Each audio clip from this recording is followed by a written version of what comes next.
சீமான் செல்வராஜ் செட்டியார் அவர்களோட பிறந்த தின விழா என்று நெய்தல் மக்கள் கட்சி சார்பில் வாழ்த்துக்களை அனைத்து மக்களுக்கும் சொல்ல கடமைப்பட்டிருக்கோம். செல்வராஜ் செட்டியாரை பொறுத்த வரைக்கும் புதுவையில் பெரிய செல்வ சீமானா இருந்ததோடு இல்லாமல் நாடு சுதந்திரம் அடையிறதுக்கு முன்னால மிகப்பெரிய ஆளுமையா இருந்தவர்.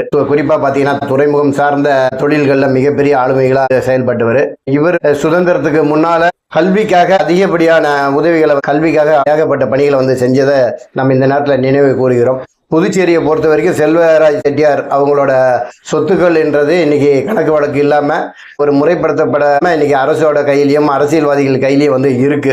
மீனவ சமுதாயத்தை சார்ந்த பல முன்னோடிகள்லாம் இருந்து அதுக்காக தொடர்ந்து குரல் கொடுத்துன்னு வந்திருக்காங்க. தயவு செய்து முறைப்படுத்தி மீனவ மக்களுக்கும் அவர் எந்த பணிகளுக்காக தன்னை ஈடுபடுத்தின்னு அடையாளப்படுத்தினாரோ அதுக்கு பயன்பெறக்கூடிய வகையில இருக்கணும் என்ற ஒரு கோரிக்கையை நம்ம இந்த நேரத்தில் முன்வைக்கிறோம். நாடு சுதந்திரம் அடையிறதுக்கு முன்னால நிறைய தலைவர்களை நம்ம சொல்ல முடியும்.